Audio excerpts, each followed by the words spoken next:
Good morning mga kadurian. Ito po, panibagong araw para sa ating upload for today. Ito na po yung ating mga durian. Ito po, gamamit na naman po tayo ng mga pinagbalatan ng mga patatas, kamote, no? Ayan, may extra pa, oh. Ayan po. Ito po yung mga pinagbalatan ng sibuyas. Yan po yung gagamitin natin sa ating mga durian. Unahin natin si Musang King. Ayan po, nakita nyo, may balat pa ng itlog. Napakaganda po niya sa halaman. Umaga po ngayon. Ngayon po pala ay alas 6 ng umaga. Ang petsa po ay March 17, 2024. Ayan po, no? Magti 3 months pa lang po yung ating mga durian na mga grafted, no? Ayan po, ginagamit ko po talaga dyan yung mga pinagbalatan. Gawang, nung nakaraan po kasi gumamit ako ng abono. Hindi ko kabisado, naluto yung mga durian po natin, no? Naluto po siya. Hindi ko na estimate yung dami. Naluto po siya. Tapos sobrang excited, after 15 days at after 10 days, naglagay na naman ako ng abono. So yun po, nasimulan naman natuyo na po yung mga dahon nun. Kaya magmula natakot na ako gumamit ng abono.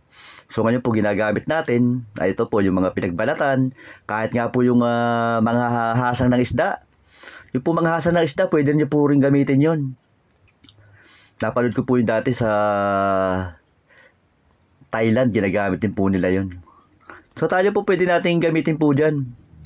Ayan po, nakita nyo naman po yung resulta, no? Ayan po. Purong lang po yan, lupa lang po ginamit ko talaga yan, lupa. Hindi po gumamit ng mga loam soil. Lupa lang po talaga ng dito sa Zambales. Ayan po, kaya nakita nyo, malusog po siya. Pwede nyo rin pong subukan yung ganito pong setup.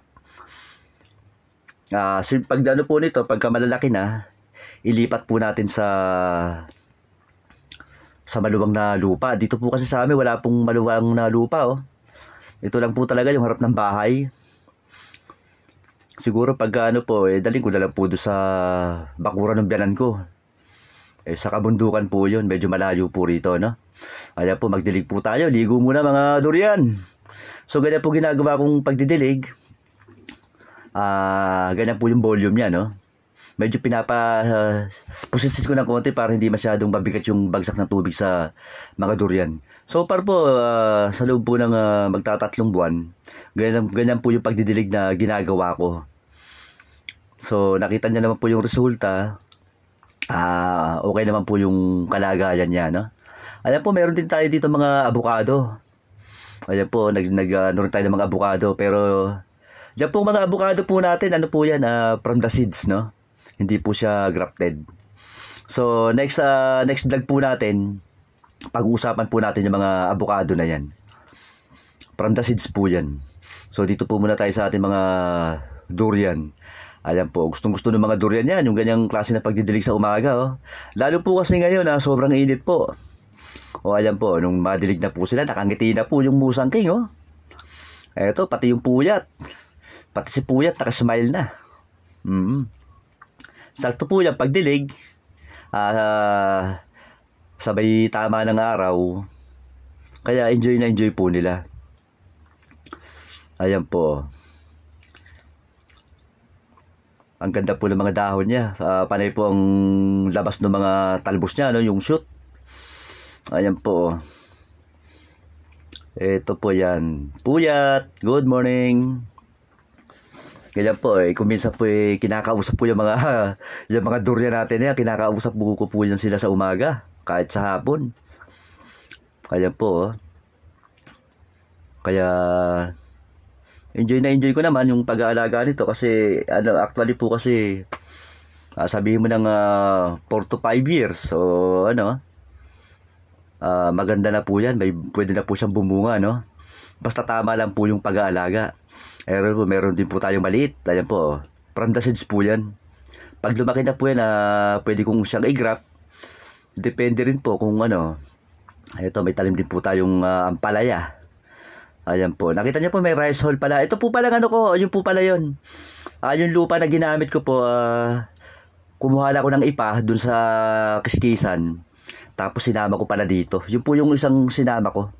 Yung ipa ng palay, no? So, yan po yung resulta. So, sa mga gusto po mag-alaga ng durian, pwede nyo pong subukan yung ganito. Lalo po dito sa atin, sa part ng mga Pampanga, ganyan, Batangas, no? Zambales, Bulacan. Pwede nyo rin po itong subukan. Sa part po kasi ng Mindoro, marami pong durian sa part ng Mindoro, lalo po sa Victoria. Marami pong durian din doon. Na-try ko po dati, pero yung mga variety, hindi ko lang masyadong maalala kung anong variety. Siguro puyat po yun. Tsaka matagal na po yun, mga 10 years ago na. So ayan po, sa mga gusto pong sumubok, pwede nyo pong itry yung procedure po natin. Panoorin nyo lang po itong mga vlog natin, no? Maraming salamat po pala sa mga nanonood. Paki-like and share na rin po. And please subscribe my YouTube channel. Malaking tulong po yun pag nakapag-subscribe po kayo sa akin. At para mas lalo pa po nating maparami. At sa mga gusto ng seedlings, pag dumating na po yung oras, pwede na po. Maraming salamat po. God bless you all.